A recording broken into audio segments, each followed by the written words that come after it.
Bonjour à tous. Donc effectivement, la Poste, DocaPost était plutôt bien présent cette année à Las Vegas. J'en reviens. J'y étais il y a quelques jours.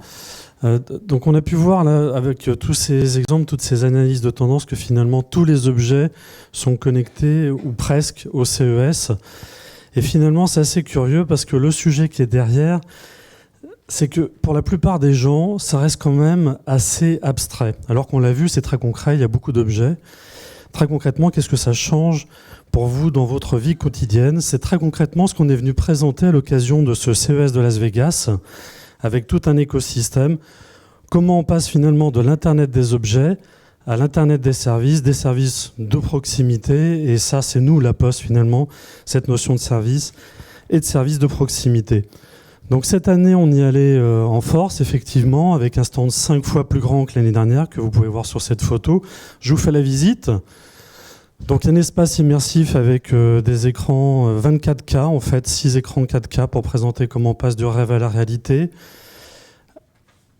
Tout un stand avec beaucoup de startups, de grandes entreprises, un espace média TV pour un live français pour un média qui est 01net, et des facteurs qui sont venus présenter des innovations de la Poste, parce que finalement on est venu dans une logique d'équipe de France de l'Internet des objets. Alors la Poste se positionne comme animateur de cette équipe de France pour montrer finalement avec des preuves très concrètes, avec plus de 22 cas d'usage qu'on a pu voir sur ce stand, sur comment on passe de l'Internet des objets à l'Internet des services. Rappelez-vous, il y a un an, la Poste avait fait le buzz à l'occasion du précédent CES en lançant le hub numérique, une plateforme d'interopérabilité, de services pour l'IoT, une plateforme universelle de confiance. Un an après avoir lancé cette graine, on se retrouve avec un arbre, 100 startups, dont 15 avec nous sur ce stand, qui ont été fédérés autour d'un programme d'innovation qui s'appelle French IoT. 4 grands groupes qui sont fédérés également et présents sur ce stand: Atoll, Malakoff Médéric, BNP Real Estate et Legrand, ainsi qu'un certain nombre d'écoles. Alors tout ça autour d'une idée finalement assez simple. Comment on passe de l'Internet des objets à l'Internet des services. On avait également des étudiants, comme ça la boucle est bouclée, hein, les jeunes, les startups, et puis après les grandes entreprises, tout le cycle qu'on retrouve. Donc avec la Web School Factory, avec Centrale Supélec, et je peux aussi mentionner Télécom Bretagne. Alors finalement, on a lancé l'année dernière ce hub. On a observé sur notre stand un engouement assez fort. Je pense qu'on a fait mouche, on avait visé juste avec cette idée qu'il faut une plateforme universelle. D'ailleurs, vous avez pu observer un an après que c'est une des grandes tendances également du CES, ces plateformes pour pouvoir piloter, connecter toute sa vie quotidienne. Et donc finalement, on a capitalisé sur les 5000 visiteurs, les 1500 contacts business, en cristallisant toute cette énergie positive autour d'un grand programme d'innovation qu'on a appelé French IoT, qui consiste en un grand concours national qu'on a lancé en démarrant cette année par 5 régions, parce qu'il faut bien démarrer, par le Languedoc, Roussillon, le Nord-Pas-de-Calais, l'Île-de-France, les Pays de Loire et l'Aquitaine. Alors c'était les régions d'avant, mais cette histoire va continuer avec les nouvelles régions. On a eu plus de 450 sollicitations de start-up en l'espace de quelques mois. On en a retenu 100 pour intégrer finalement ce programme French IoT, et 15 d'entre elles sont venues avec nous à Las Vegas. Donc finalement, ça a été très très vite. Alors quand on se met dans une logique de filière, en intégrant dans cette logique d'équipe des grands groupes et des start-up, finalement, on va très vite dans une logique de cas d'usage de services. Très concrètement, je suis avec vous ici, j'ai mon fils qui m'appelle, je suis embêté, je ne peux pas vous quitter. Il a oublié ses clés, il est devant la porte, il est coincé. Avec le hub numérique et l'application qu'on va lancer là au premier trimestre, disponible sur les Apple Store et les Google Store, avec l'application Le Hub, je peux très simplement me connecter à l'interphone Legrand, demander à la caméra de m'envoyer une photo ou une vidéo sur mon smartphone, et me connecter à un deuxième objet, cette fois-ci proposé par une start-up, une serrure connectée pour déclencher l'ouverture. Donc voilà, ce sont des cas d'usage très simples qui facilitent la vie au quotidien qu'on imagine. Et donc finalement, on a pu observer que quand on rentrait dans une logique d'équipe, assez rapidement, ces grandes entreprises et ces startups se mettaient dans une relation gagnant pour les grandes entreprises parce qu'on accélère finalement notre vitesse d'exécution et notre agilité, notre capacité d'innovation, parce que les startups sont toujours plus rapides que nous.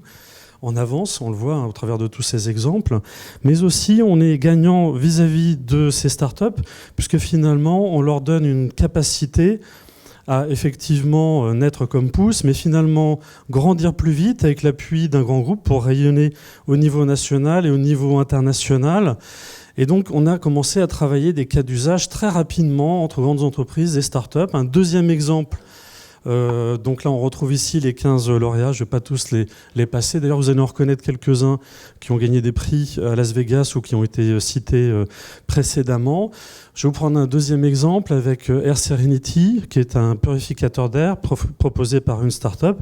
Et bien Malakoff a construit un cas d'usage en combinant des objets type balance WeThings avec des vélos connectés et avec un système de purification de l'air. On est enfin passé finalement d'une combinaison de données qui permet de développer un coaching non seulement de bien-être, mais aussi de santé, puisque si on est asthmatique, on peut construire un programme de santé avec toutes ces données personnalisées, mais aussi soigner sa santé en déclenchant de la purification d'air.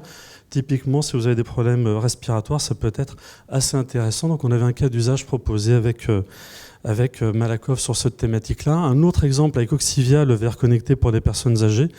On a travaillé un cas d'usage avec Legrand, avec Atoll, avec les lunettes connectées d'Atoll. Si vous combinez finalement les lunettes connectées Théo d'Atoll avec des interrupteurs connectés, des volets connectés Legrand avec un verre connecté, vous pouvez savoir si dans une maison, une personne âgée a une activité physique normale ou pas, s'il se passe quelque chose ou pas, et si effectivement il ne se passe rien depuis une demi-journée ou une journée. Vous pouvez déclencher une alerte vers de la famille, un centre d'appel de support, voire demander un passage facteur pour vérifier que tout va bien. Donc ce sont autant de cas d'usage qu'on a présentés de manière très concrète pour démontrer qu'on est enfin passé de l'Internet des objets à l'Internet des services. Alors il faut savoir que quand on interroge les Français, c'est la première attente par rapport aux objets connectés, avant la domotique, avant l'énergie, avant la santé connectée, etc., c'est d'avoir réellement des services de proximité. Tout ça s'est rendu possible grâce au hub numérique qui est devenu en l'espace d'un an une véritable plateforme d'innovation de services, mais aussi s'est rendu possible parce que la Poste, finalement, c'est un acteur tiers de confiance, un acteur neutre, de par notre positionnement. Et donc, c'est ce qui nous permet à la fois d'agréger cet écosystème, mais aussi de développer des services qui sont assez proches des gens, parce qu'on retrouve là des services qui sont autour de l'habitat, qui sont autour de la santé, autour du bien-être, autour de l'économie collaborative, autour de la vie facile. Et finalement, on se rapproche de plus en plus des gens dans une relation de plus en plus intime. Grâce aux objets, ça pose beaucoup de questions sur l'intimité, la privacité, la confiance. Donc encore une fois, tout ça, c'est aussi rendu possible, non seulement grâce à la technologie, mais aussi de par notre positionnement en tant qu'opérateur universel d'échange dans le physique et maintenant dans le numérique. Alors, on a aussi présenté finalement l'application qu'on va lancer, parce que pendant un an, on a agrégé des services avec tout cet écosystème, le French IoT, parce que c'est l'attente tout simplement des Français de disposer de services avant tout par rapport aux objets. Et on va rendre accessible cette universalité de services vers le marché au plus grand nombre au travers d'une application, le hub numérique, qu'on lance donc là très bientôt, fin du premier trimestre, qui sera disponible sur l'Apple Store et le Google Store. Alors c'est aussi l'occasion, bien évidemment aussi pour nous, d'imaginer des cas d'usage pour la Poste, bien évidemment. On l'a fait pour des partenaires, pour des startups, pour des grandes entreprises, avec eux. Alors on l'a même mis en scène au travers d'un espace immersif, je pense qui a été assez bluffant et j'espère qu'on pourra le reproduire à Paris bientôt au siège de la Poste lors de notre événement d'innovation. Donc ça pourrait être l'occasion aussi pour un certain nombre d'entre vous de redécouvrir cette expérience interactive assez bluffante. Mais ça a été aussi l'occasion pour nous finalement de démontrer comment ça allait aussi toucher les Français au travers des services de la Poste. D'ailleurs, on est assez fiers d'avoir avec nous 6 facteurs présents à Las Vegas, et oui, 6 facteurs à Las Vegas, qui sont venus eux-mêmes présenter grâce à leur Factéo. Vous savez, ils sont maintenant tous équipés d'un smartphone, ce qui leur permet d'être connectés. Et finalement, en combinant grâce au hub numérique des services numériques, des services humains de proximité et des objets, on est capable de développer des services encore plus simplement. Et donc, on est venu annoncer Domino, le bouton connecté de la Poste à l'occasion de ce CES de Las Vegas. Alors le domino ressemble à un domino, il est facile à reconnaître, j'en ai un dans ma poche d'ailleurs. Comme vous pouvez le voir, on ne peut pas se tromper, il n'y a qu'un seul bouton. Donc si j'appuie dessus, qu'est-ce qui se passe? Alors ce bouton se met à clignoter, au bout de 3 secondes, il alerte le facteur. Alors qu'est-ce qu'il alerte en l'occurrence? Alors il prévient le facteur que vous avez mis ce bouton dans la boîte aux lettres préalablement sur la porte intérieure. Il prévient le facteur que vous venez de mettre un objet en partant le matin au travail, par exemple. Donc je décide d'envoyer un doudou à mes grands-parents parce que ma fille est partie en vacances là-bas, mais elle a oublié son doudou. Oh, drame! Je vous assure, c'est assez embêtant comme situation et imprévisible. C'est la panique, je mets mon doudou dans ma boîte aux lettres en partant le matin, j'appuie sur ce bouton connecté et finalement le facteur se charge de tout le reste.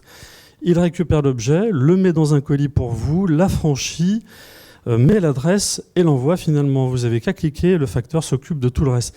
C'est un exemple qui est très intéressant parce que finalement, l'Internet des objets, c'est aussi l'occasion de repenser des choses beaucoup plus simplement.